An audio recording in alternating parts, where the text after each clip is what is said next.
Hello, hello, everybody. Okay, fantastic. Can everyone hear me? It would be great if I could get that. For some reason,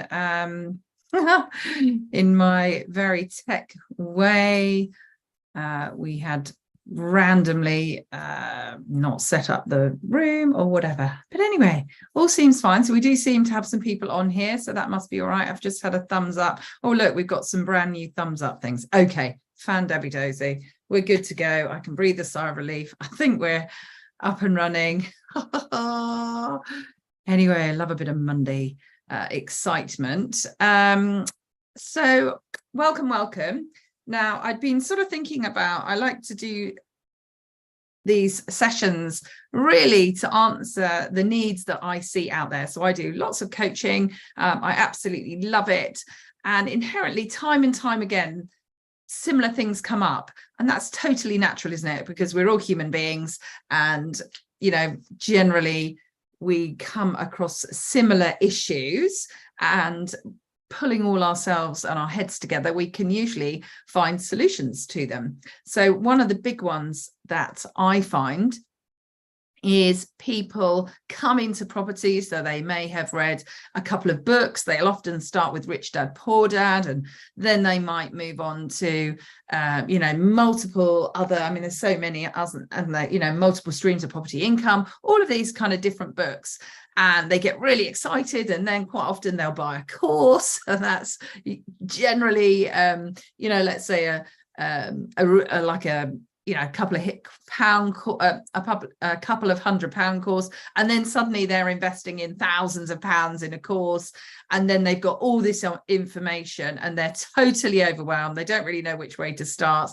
And even with a bit of coaching and mentoring, you can still feel a little bit like, I just don't know, rabbit in headlights, or as we like to call it, the shiny penny syndrome, where it's kind of like, I want to do everything. I want to do that. I want to do that. Oh, that sounds good. Oh, I love that. I love that. So that is what we are going to cover today, is to how to go through that. And I've got multiple steps here of what we can actually do to enable us to see through the overwhelm, because we're always going to have a certain amount of overwhelm. I've been doing a couple of new courses recently, and there is some overwhelm there. I'm a bit like, oh my gosh, they make it sound so simple, but I know I've got that kind of gut pit feeling in my stomach where I've got that. In fact, I'm feeling it right now, really nervous about how I'm going to be able to get that implemented and then get success, because sometimes we're terrified of just the success, aren't we? So that's what we're going to cover off today. So we're actually live on YouTube,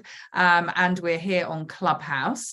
So, and this will be going onto YouTube as well, in shorts. So I like to break these down into bite-sized chunks as well to help guide everyone get there. So please, if you're not subscribed, please subscribe to my YouTube channel, which is Emma Howitt Pure Abodes. And please do, guys, if you know anyone who is early or even experienced in their property journey and just have that overwhelm, they're not quite sure which way to go, you see them doing lots of different things, then do ping them now. That would be great. So if we can, thanks, Ali. And I did see, Ali, you have messaged me this morning. I will come back to you. So yeah, do ping, if you might, 6 people, to invite them on here, and so that they can share as well what we are up to, and just help people learn those different skills. Because quite often, isn't it, it's the things where we feel, well, actually that wasn't necessarily anything new, but my goodness, I really needed to hear that today. So it's kind of that kind of thing when we're working through who can we really talk to and who can I sort of help to do that. So there we go. I've just multitasked and done a bit of pinging within the Clubhouse room. Okay, so let's get started then. I'm just pouring my cup of tea on what we do. So as I say, this whole kind of overwhelm, what might it be? So generally it is when you've started a course, or you're further on in your journey and you just are a little bit like, I've tried this and now I kind of need to grow or to move forward, or things aren't happening for you, things aren't going very well. That might be also the case. But also I find that we come into property and we just talk about property, and you'll hear only a few people out there talking about property business. And that has been, over the years, my kind of big challenge. Is I come from a business background, and a lot of property. I remember going to see a great chap called Martin Riley, who gives fantastic advice, is I suppose a coach, a mentor, well, a coach, I think. And he comes from an engineering background. And I remember saying, Martin, I'm so confused with my business. You know, normally in a business, you have a product that you make or service, and you sell that service. You find the kind of people who might want that service and you sell it to them, and it's fairly easy. But when you look at property, it's kind of like, well, there's multiple different sort of properties. There's multiple different places where you can find them, and there's multiple different ways that you can fund them. So inherently, on the outset, it doesn't seem like a particularly clear rinse and repeat strategy, because inherently that's what we want, doesn't it? So let's say, you're selling a course, let's say it's property, you're selling a property course, and you are, and you've got it on Kajabi, it's all set up, you've got all the information in there, and you're basically selling to, let's say, entrepreneurial kids coming out of university. So therefore it would reflect that, wouldn't it? So therefore it would have a price point that was really accessible to that kind of person. It would be talking to those people. You would be advertising in those areas. They'd probably love it that it's on Kajabi, because that's fairly user friendly, although I'm sure the youngsters have got much cooler things to do. So you have all of these kind of things, whereas in property, as I say, what do you do? Am I doing a 1 to 2 bed conversion? Am I doing title splitting? Am I doing commercial conversion? Am I looking for HMOs? Am I looking for this? There's literally so many different things. Do I want a terraced house? Do I want an end of terraced house? Am I looking at bungalows? So again, just starting with looking at the property type, there are so many. And then once you've got that property type, what am I going to do with it? Is it going to be just a buy to let? Is it going to be supported living? Is it going to be out to serviced accommodation? Is it going to be an HMO? So again, so many different things that you can actually do with the property. And then when it comes to how can I fund it? Do you have your own money? Do you have an investor's finance? Do you want to go to the bank? Is it bridging finance? Is it cross collateralization? It just goes on and on and on. So when you're really looking at where to go, there are just so many. And when you start, hold on, having a cup of tea. When you start sort of looking down this road, even if you chose, let's say, serviced accommodation, again, you can run serviced accommodation in a boat, in a bungalow, in a mansion, so many things. So every step of the way, there is just all these choices. And I love a chap, if you don't follow him, you must, a chap called Paul Avins, Avins. And one of the things he talks about is decision fatigue. And this was huge for me. I don't know if anyone else, I get to 4:30 in the afternoon and I start to kind of fall off the wagon in all respects. Whereas normally I wouldn't even consider a biscuit. If there was a biscuit there at 4:30 in the afternoon, I might eat it.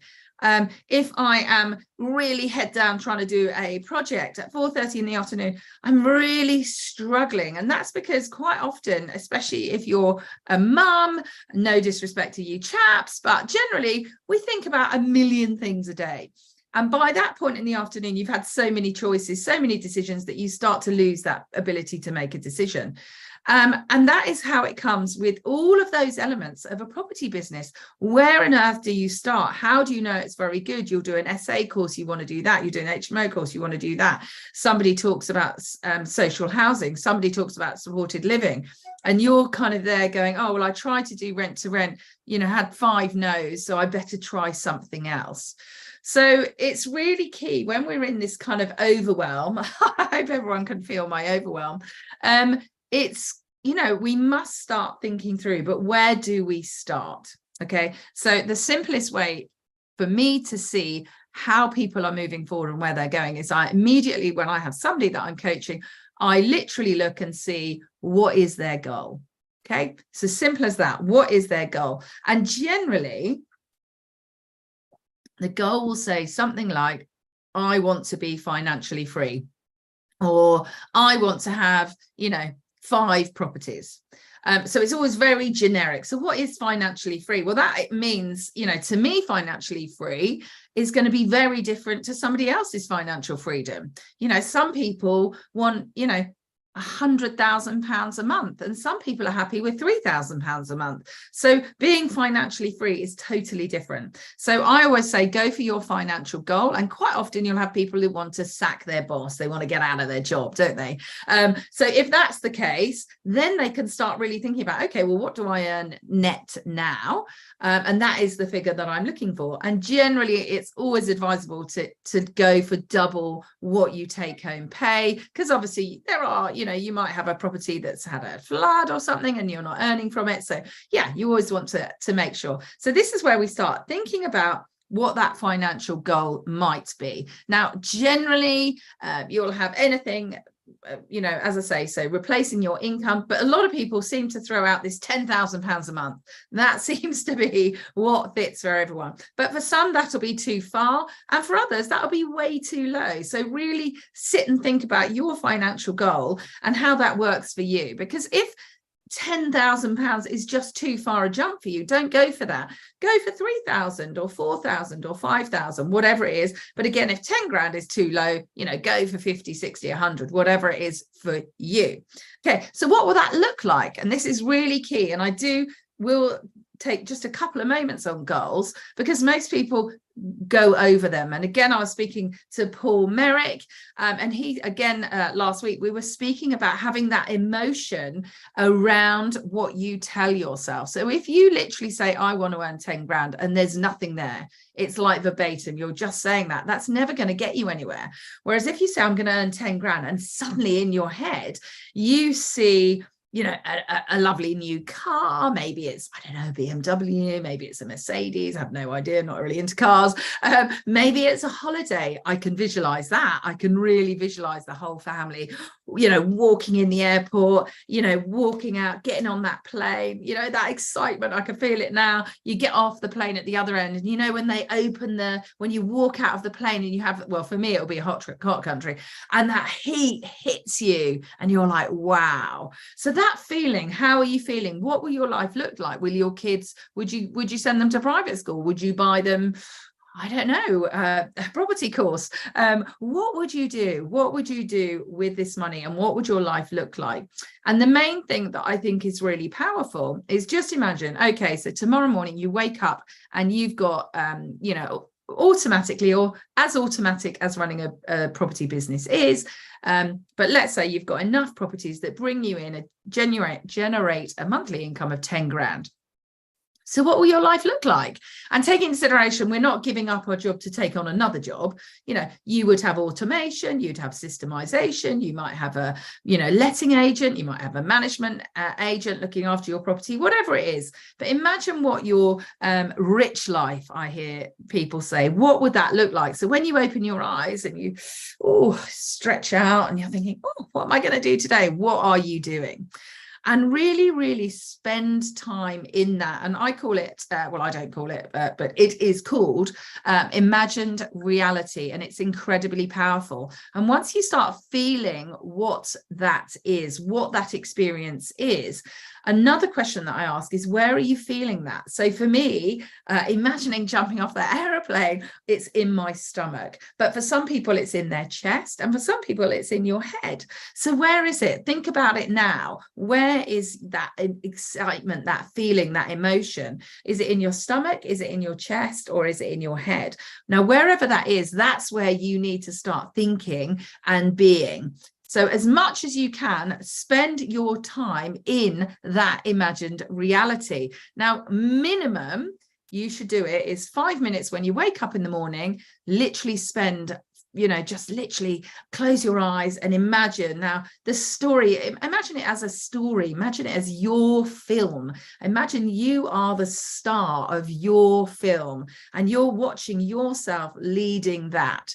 What does it feel like? So 5 minutes in the morning and then 5 minutes at night. And I can tell you, I'm can be a bit of an insomniac, but you start thinking about that and boom, what a wonderful way to fall asleep. And then your subconscious will start taking over.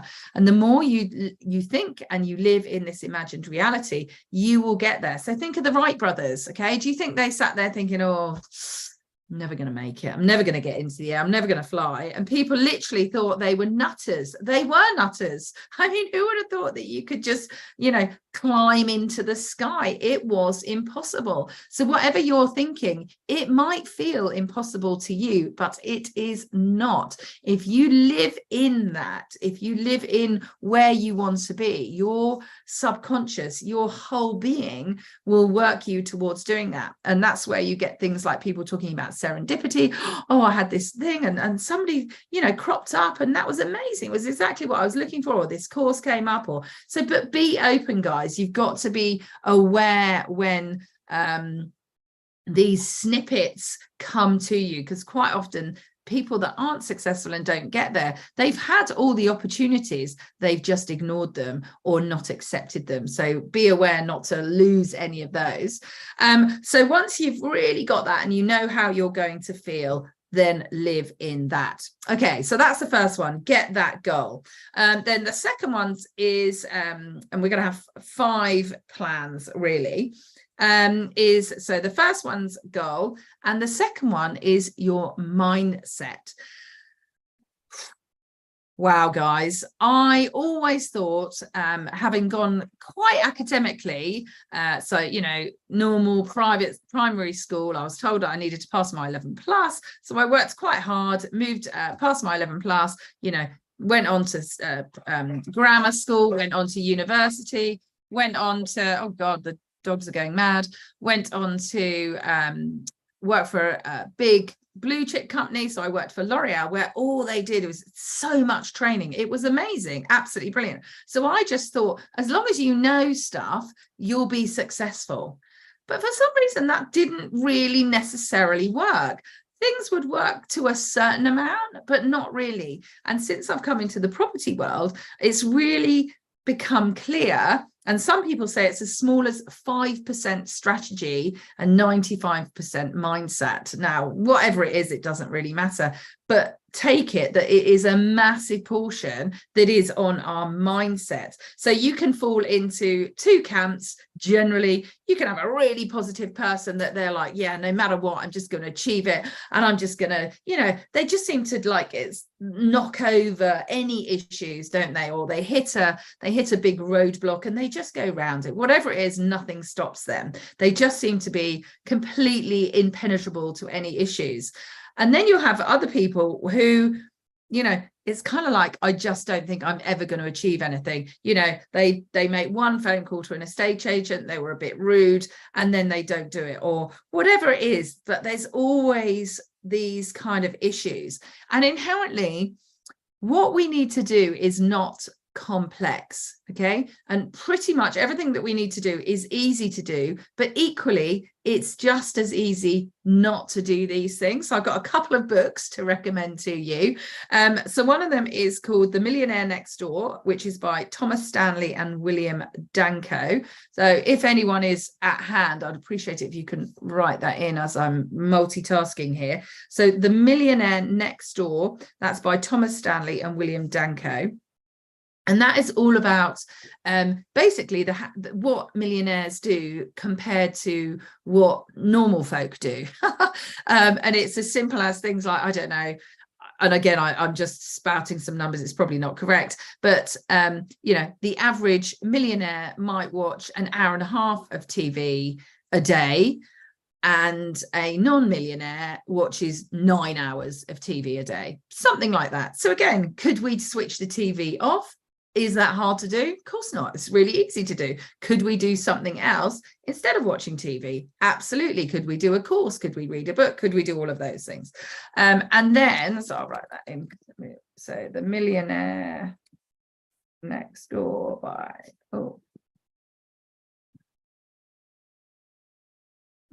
Thomas Stanley.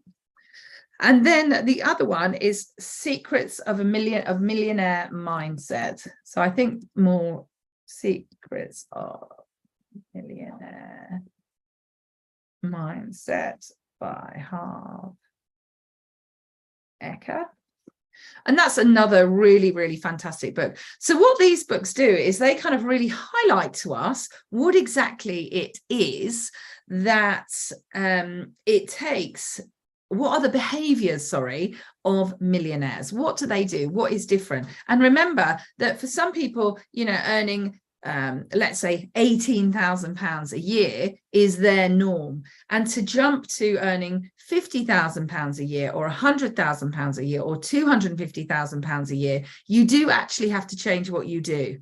Because there is that saying, isn't there? If you carry on doing the same stuff, you tend to get the same results. So be aware, if you want to change, you got to do things differently. And that can be pretty challenging, and it can bring up all of these things. So mindset, and I'm not going to go massively into mindset at all, but it is really, really key for us to start working on it. Now, it may be that you get success in certain areas and then not success in others. So basically what I always find is if you are not getting the results that you want, really have a look. And in fact, I did a great interview with Lee Rubeck last week, so do go into my YouTube channel and have a look at that. And that was all about, well, how can you control your results? Because really you try everything, don't you? But what was an absolute game changer for me was when I understood that actually your results come from what you're thinking, what you're feeling, and what you're doing. And that sounds really obvious, doesn't it? But actually, I spent years and years and years not knowing how to make changes. I was trying to do this and trying to do that, and nothing necessarily changed. So then I started looking at, well, what am I thinking? What am I feeling? What am I doing? And let's be fair, something like procrastination is a classic example, isn't it? If you're a procrastinator, that's why you're potentially not getting to where you're going or where you want to go. And in fact, I was coming to recommend a book later, Who Not How by Dan Sullivan. That's a great one. He talks about if you have procrastination, just don't do it, get someone else to do it. I really like that kind of ethos and that strategy. So yeah, if you have mindset, if you're aware of mindset stuff, and what I would say is really start to be aware of what you say to yourself. And one of the most important things, and this has caused people to weep while having coaching with me, so poor people who have wept in my presence, but you will hear people saying things like, oh, well, that'll never happen to me, or I've tried everything and I can't get a rent to rent. Or I had a classic one last week where the people said, such a lovely couple, but they said there are no deals in our area, and they lived in a really big city. There's no deals, there's nothing out there, it's the wrong time to invest. I mean, there's and guess who told him that? Their estate agent. You can't make it up, can you? So really make sure that you are listening to what you say, and generally even worse internal stuff. So you'll hear, I don't know, your people say, oh, I'm never going to do that, oh, I'm so stupid. They'll berate themselves verbally. But even worse, and so you could hear those people and you can maybe encourage them and say, of course you're not, you're, you know, and you can support them. But it's the people that say all of those terrible things to themselves internally and they don't externalize that.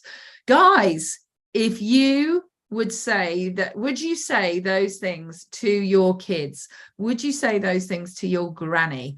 Would you say those things to your best friend? Of course you wouldn't. You would never, ever say terrible things to those people. So don't say them to yourself.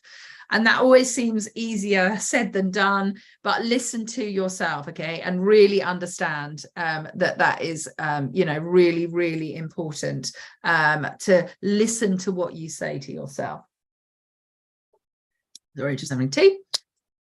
So that's really mindset. And the one book I would highly recommend, well, two books actually, sorry, that I'd really recommend for that is, one is by Napoleon Hill, and it is called Success Through a Positive, oh my gosh, my mental attitude by Napoleon Hill.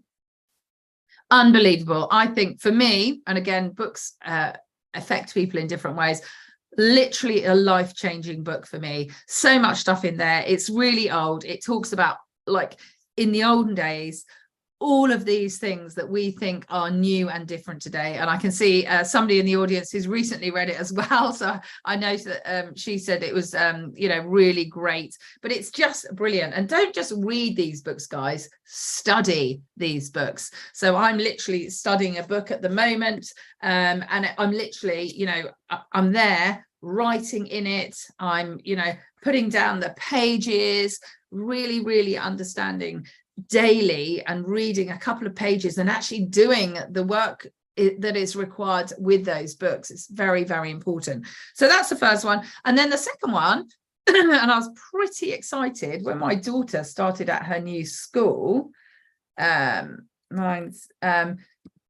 actually talk about having this book. So it's Carol Dweck. How do you spell her name? I think that's how you spell it. So it's Mindset by Carol Dweck, and it's all about having, I can't remember what it's called, like an open mindset. What is it? Yeah, it's basically just being open, and really, rather than having a closed mindset where you're kind of like, I can't do that. And a bit like those guys last week that were saying to me, there's none of this and there's none of that, there's no deals, and those things, those are the people that are missing the opportunities. So remember when we talked about having a goal, when you're living in this imagined reality, your subconscious opens up. You become so much more open to opportunities. But what happens is we get the wrong kind of mindset, and that shuts us back down. And then we don't see those opportunities. Absolutely everyone gets those opportunities. We're all equally fortunate. There is no luck or no luck. I'm sorry if anyone thought that they lived in a lucky or unlucky world. It is literally what we do to get there. And that is really, really key, that we know we have absolute control of our destiny and where we want to go. Because I think for some people, they can feel overwhelmed and not be able to have control. So this route, guys, is how we can overcome that overwhelm. Okay, so we've now talked about having a goal, we've got that direction, we're living in that imagined reality, and now we're really aware of our mindset. So if we're saying negative things to ourselves, or we're not getting the results that we've got, then yeah, exactly. Ali said, yeah, fixed mindset and then having a flexible mindset. It's a good book. Yeah, it is a great book. And yeah, can you imagine, my daughter is growing up being trained in having this open mindset and not having a closed mindset. I mean, amazing. I wish I'd had that at school. What an incredible opportunity to start life with. Okay, so next thing is Right, so you've got your goals. You've got your goals, you've got your mindset, and then you've got all of these opportunities, haven't you? So where are we going to start? We've got SA, we've got HMO, we've got, I can see Jason, we've got short leases, all of these kind of things. So what are we going to do? Well, I think it's easiest to put it into two camps. Okay, is the ones with money and the ones with less money. Let's put it like that, because inherently. And let's start with the ones with a big pot of cash. Okay, if you've got a big pot of cash and you want to sack the boss quickly, really have a look what it would take if you literally just went shopping. Now that might seem like a little bit of a kind of odd one and against everything, because haven't you, everyone? You must buy a below market value, and it must be it must be a buy, refurbish, refinance, and put all your money out, and it must be this and it must be that, and you can't do this and you can't do that. But actually, I was talking to somebody who had £600,000 and only wanted to generate a turnover of 10 grand a month. Well, you could just literally go shopping as quickly as you can to get that amount of money. Okay, now I'm not saying that this is for everyone, but sometimes just be aware that if you are making £1,000, £1,500 from a property, then actually it might only take you 2 years or 5 years to pull that money out that you've invested, let's say, in the deposit. So really kind of start to consider also that generally, and even now, property prices are going up, not as rapidly, because we have had a crazy growth, haven't we, in the last number of years, but they're generally still going up. And so what we need to know is there is never been a time where houses go back to being, £2 grand, which is what they were like, not that many years ago. So there's always going to be an increase in property prices. So it's really thinking about, do I want to just go and do something a bit more quickly, such as purchasing properties? Because even that in itself, to some people, is going to come up with challenges, learning about conveyancing, dealing with solicitors, dealing with estate agents. And let's be fair, 1 in 3 deals fall out of bed. It is not that quick. It's not necessarily that easy. Are each step to purchasing that hard? No, but sometimes you need a bit of help and support. So never discount having, when you've got a big pot of cash, just going and actually utilizing that money. And that is, think about, and I think one way to help us move forward is work out with inflation how much you're losing on your money per day. Because guess what? When you work out what you're potentially losing each day, go and use that money. Go and get it going. Do not just be sat there looking for this absolute, looking for the unicorn horn in the property out there, because it's not necessarily going to be that quick to go and find what you want to do. So yeah, I think if you've got money, I always, offer that as something to think about. And then obviously think about, well, what will it take? And I'll come on into a bit more detail. I'll actually show it later. But how many properties would it take to just purchase to answer your goal requirement? And then how long is that going to take? So obviously, you've really got to think about just buying one property. How long is that going to take? 3, 5 months? And then be aware of how long it might take you to find that. So especially if it was a below market value property, for some people, it would take them 6 months to find that below market value property. And then it can take another 3-4 months to get that over the line before you've even started to refurbish it, which could take another 3 to 6 months. So it's, that can take 18 months before you've even started earning from that property. Whereas actually, if you were only leaving, let's say 2 years worth of deposit in there, it could be quite comparable, couldn't it? So just sort of think about how we can do all of these things. Yeah, and the other one was for people who have kind of money and maybe a bit more time. If you've bought a whole, if you've got a whole host of kind of courses that you've done, I'd really advise you to do all of the courses, because you've got this incredible opportunity to really understand all the information that you've got, and read through it and see what resonates with you, because that's what's really key.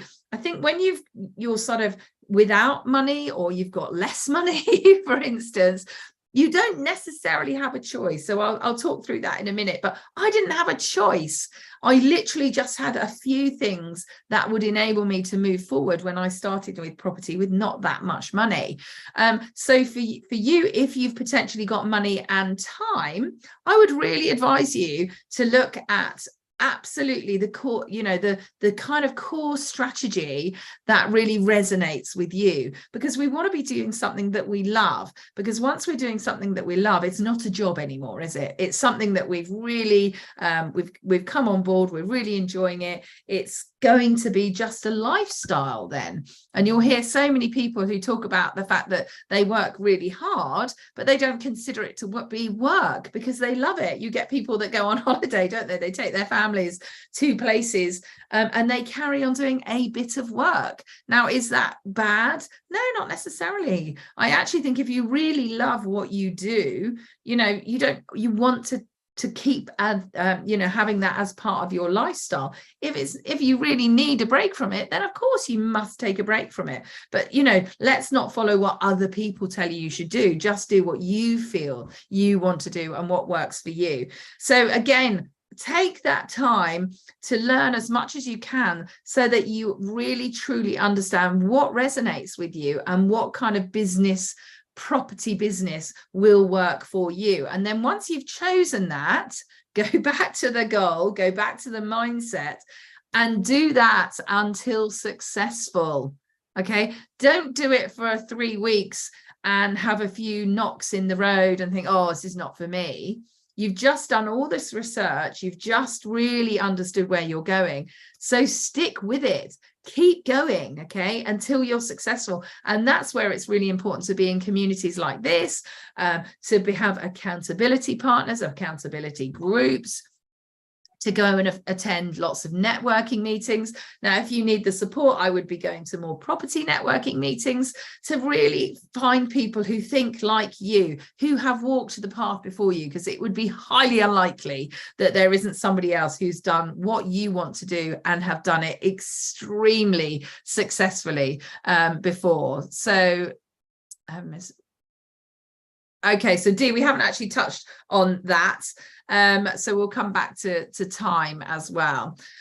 So that's a good one. In fact, we'll touch that now. So if you've got money, D, and lacking time, then again, that's great. You might want to JV with somebody. You might want to, just invest the money. But again, you would still need to find the time to do your due diligence on on the type of properties, on the investors that you're working with, the JV partners. You need to be really educated. So a lot of people, when I talk to them about serviced accommodation, they're like, oh, I handed over my property to a management agent and it's not working. They're clearly rubbish.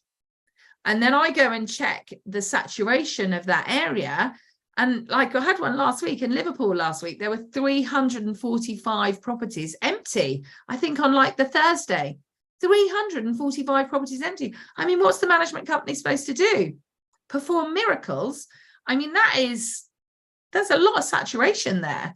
Okay, so are there ways around it? Yes, potentially. But again, you've got to really understand your business and what you're doing. So if you are time poor, absolutely, you can find ways of moving forward, and maybe you could get a business partner. But again, please don't jump in would you marry somebody that you've only been on 2 dates? Highly unlikely. Treat your business partner the same, spend a lot of time getting to know them, understanding their values. Make sure you do personality testing. Make sure that you have a business partner agreement, so to speak, so everyone knows where they stand.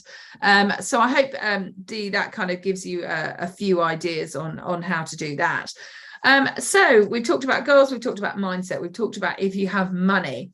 So what happens if you're sort of cash strapped, so to speak?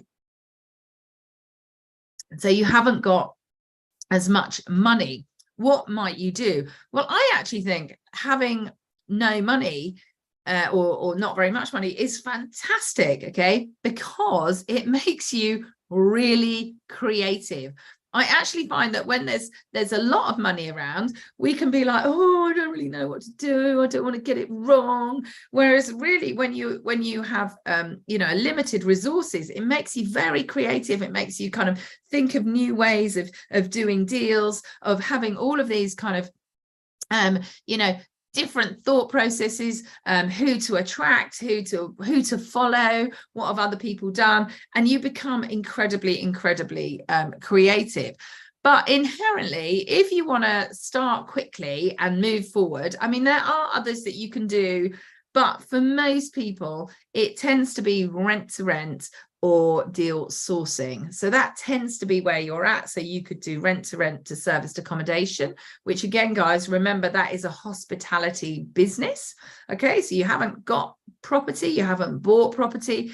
It is a hospitality business that you can grow, you can get cash flow, which then in turn you can start on your property business.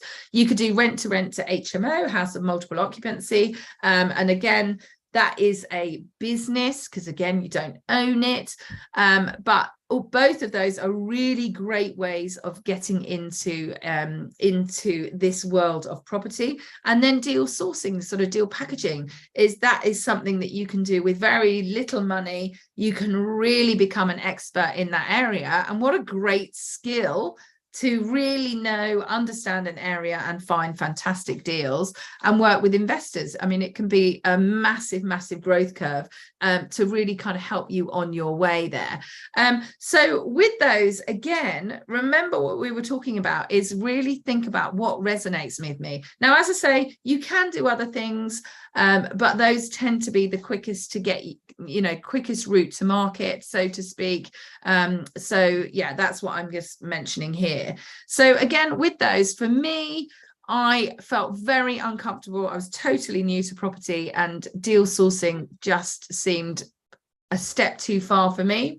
Again, that was my mindset. I'm sure I would have been perfectly capable of doing that. So to me, I kind of thought, oh, well, I better do rent to rent then. And then with rent to rent, I was terrified of tenants. I was, living in that world of just hearing the horror stories of tenants and how awful they all were. And clearly not all of them are. You have a few that are an issue, but the majority are not too bad. So I was terrified, and also it tended to require a lot of renovation. I had no idea about how to put, fire doors in and all of those kind of things. I'm sure, again, not that complex, but at that moment, my mindset didn't allow it. So I've always loved business, as I mentioned. So hospitality just seemed sensible. So I thought, oh, well, that seems really great. So with these things at this stage, if, like Dee's mentioned, you're limited for time and limited for money, guys, you need to pick one strategy, or everyone needs to pick kind of one thing to do if you want to get somewhere quickly. So you need to pick one strategy and become an absolute hero, an absolute expert. So I often get people coming on and going, yeah, I'm doing service accommodation. I've done the service accommodation course and I've done a rent to rent course. I'm like, awesome. And then they start asking, quite no, you know, quite sort of simple questions potentially. And I'm there going, have you done the course again? Have you, you know, read any books? Have you, are you on any of the Facebook groups? You know, have you listened to any podcasts? And quite often people believe that just by doing a course, that's it. That's all they have to do. Now, just remember, when you do a course, and as I say, I've done quite a few courses recently, you remember a tiny proportion of it. I literally did a course in June and redid it in September, and it was as if I've never done it before in my life. It was such a lot of new information that you only recollect a small amount of it. So we need to becoming real experts. So really consider absolutely everything that there is out there, and especially all of these things nowadays. We're so fortunate. There's podcasts on everything, there's books on everything, there's WhatsApp groups on everything, there's Facebook groups on everything. Wherever you want to go. Oh, YouTube is an incredible resource. I mean, there's nothing that you can't do on YouTube. I'm always really shocked what you can do. You know, you can learn to draw, you can learn to mend a car, you can do so much to, you know, learning on there. So become a real expert. And again, like we talked about with when you've got money and you've made your plan, go and do that plan until successful. Because again, with rent to rent, is it easy to get a rent to rent property? No. Is it easy now? Was it easy before? Is it easy in the future? No, not necessarily, but all the little steps to get a rent to rent are pretty simple. You know, they are calling up an agent, they are going to networking events and meeting landlords, they are talking about what your business is. And if you haven't, do go onto my YouTube channel, Emma Howitt Pure Abodes, where I actually a few weeks ago did rent to rent hacks, and that's really good to give you that confidence to get over it. But make sure you keep going until you are successful. Do not start thinking, oh, I've got to do this, you know, this has come up and I can't do it, or I've had 10 no's, nobody will give me a rent to rent. Guys, it's a numbers game. Get over yourselves, read the book Go for No, and literally go for no. Gamify it, make it a bit of a thing. And that goes with whatever you're doing. Everything is a numbers game. Have KPIs, look at industry standards. You know, if you want to get, you know, 3 properties this year, know that 1 in 3 fall out of bed. So you're going to need to make, you know, to go ahead with 9 properties, because some of them are going to fall out of bed. And then on top of that, how many people, you know, how many viewings do you need to make? How many phone calls do you need to make to the agents? All of these things, you need to start really breaking it down and kind of moving on. And this is, you know, something that I'm talking to myself as well with these things. It's so important to keep moving forward with that. So next up, once we've kind of thought of our goals, we know that we need to work on our mindset every day. We need to have, if we've got money, if we haven't got money, what is this plan of action? So again, I mentioned, didn't I, who, not how. So especially for D, this is a great one. If you haven't got time, who can help you? So stop saying, how can I achieve it? Who can help me achieve it? So that might be, you know, getting a virtual assistant on board. So if you don't know, I help people find virtual assistants at theviva.club. And that's what helped me. I was able to go much more quickly by having that administrative help, so I could be really much more strategic in the business as well. So D, that would probably be really useful for you as well. So then what we look at, and I'm just going to hopefully this will do, so I'm going to bring up a whiteboard. Feel a bit like Blue Peter, actually, one that I've prepared earlier. So let me just find the page that I prepared, and then I can share it. Anyone can share. Oh, is this not going to work?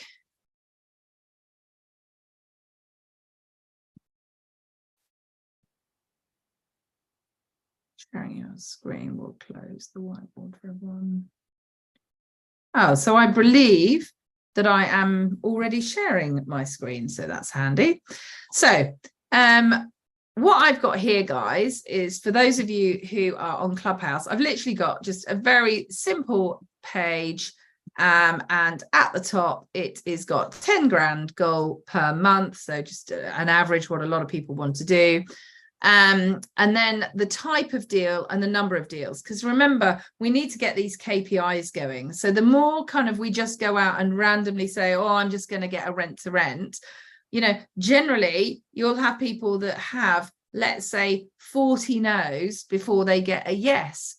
So go for 40, you know. And even if you don't, even if you've got no's still at 40, then kind of keep going back and think, well, what am I doing wrong? What could I improve? You know, practice on people that have got rent to rents. What can I say? What can I do? The same is if you're not getting success with building relationships with estate agents, with investors, speak to other people who are being successful and taking it through. So then we're looking at, for instance, if we wanted to do get £10,000 per month and you had decided to go down the rent to rent SA route, generally they make a profit of £800 to £1,000 per month. So if that was the case, you would need, and I'm just going to write it in here, you would need 12.5 properties, for instance. And again, it depends on what size it is, but let's say it's a 2-3 bed property. You would need 12.5 properties to get you to that goal. So here we can really start moving back, can't we? So we actually know that we need, so my goal for this year, if I'm going to get there in a year, I need 12.5 properties. You can get there quicker, but that can get you there. So HMO. So let's say with HMOs, you're making £1,000 per HMO. So again, it might be more, it might be less. I'm just doing a generic offering here. So then you would be needing to have 10 properties. And that would maybe get you there. Well, that would look to be getting you there. Then deal sourcing. So let's say you're doing a simple deal sourcing and you're selling £3 grand a pop. You can sell them for more. But just for instance, then you would need to be doing 3.3333 deals per month. How about you decided that you actually wanted to do commercial sourcing? So this would be, let's say you've got McDonald's who are looking for a new place to open, and they will pay a lot of money to find a really great site for their new site. You know, a lot of them are looking to expand, you know, hundreds of shops in a year, so they can't do it all themselves, and they might pay £20,000 or much more. But let's say it was 20, then you'd only need to find one deal every 2 months. So basically, you know, half a deal per month. And again, if you were purchasing to serviced accommodation, perhaps it was a no money left in deal. You know, whatever it might be, it may be that the numbers stack slightly differently. And if you've got a really great mortgage or no mortgage, you know, maybe it would only require you to have, you know, 6 to 8 properties to get you there. Well, if you were doing buy to lets, now generally buy to lets get much less, don't they? So you might be looking, if let's say you're doing £400 a month from a buy-to-let, again, you can get much more than that for some, but if it's 400, then that's 25 properties. Okay, you might want to do commercial deals, and again, gosh, they're you know, that can be big or small, but it might be for the ones that you're looking at 1 to 5 deals, or it might be an apart hotel, and again, depending on how big that is, you might need 1 to 2 apart hotels to hit where you're at. So can you see, guys, this is just really, really working down into how we can look through, let me shut that off, how we can look through at getting these KPIs to knowing where we're going. And the only final one that I haven't covered is where. Guys, please don't look at the whole of the UK, because the screen is blank on YouTube. Oh, that's typical, D. I'll have to add it in as a link underneath. Yeah, so what is where. please, please, please, guys, make sure that you become an expert in your area or an area. It doesn't have to be your area, but you really want to become an expert to get somewhere quickly. Now, obviously, you know, some people are able to, and especially when they're really established and they've hit their goals and they're already financially free, they can pick and choose. But when you're still on that journey, when you're still on that path to getting you there, you really, really will, remember we talked about luck, you will start generating your own luck when you start to be open to what's going on in your area. Because guess what, you'll speak to, you know, the dads at the edge of the football field, you'll be talking to the mum at the school gates, you'll be driving past empty properties, you'll be going to networking events in your area, you'll be talking to business people, you'll be talking to other property investors, you will be in the networking groups online with them, Facebook groups, WhatsApp groups, all of these kind of things, and that will really enable you to going back to having this goal and this mindset where you're suddenly open to receiving all of these opportunities that definitely do come your way, guys. Okay, so these are really, really key. So inherently, just going back into what we've been covering off here, is start off with a goal. Start off what you need to achieve. Really think about your mindset, working forward with that. Where are you at currently? Do you have money? Do you not have money? And that changes over time. And then that's why quite often we suddenly start getting money. And again, it's all like, oh, I don't really know which way to turn because now I've got money and I need to start thinking differently. So again, go back and go through this process and then look at the plan of action. How am I going to get there? What do I need to get there? So what strategy am I going to use? How many properties do I need to get? And then go and do it. Go and stick to that plan of action, and really, really ensure that you keep going until successful. Do not change at all in getting there. So I hope that was helpful, guys. It's a really nice way of just helping people understand what it is that they need to get a direction, because we often get into this overwhelm. So this will be on YouTube. Well, it is on YouTube. This is YouTube live, but we will on Emma Howitt Pure Abodes, but we will be chopping it into shorter bite-sized chunks as well. And I will be back. Oh, it's half term next week, isn't it? So I won't be back next week as it's half term, and obviously it's important that we live our lives as we want to. So I will be spending some time with with probably only Rosabella, because the boys will be doing other stuff. But yes, that is all good. So yeah, do give us your feedback, guys. I hope that was really helpful, and yeah, look forward to catching up in a couple of weeks time after half term. And yeah, do remember to go and follow me on YouTube. Okay, guys, thanks so much. Take care.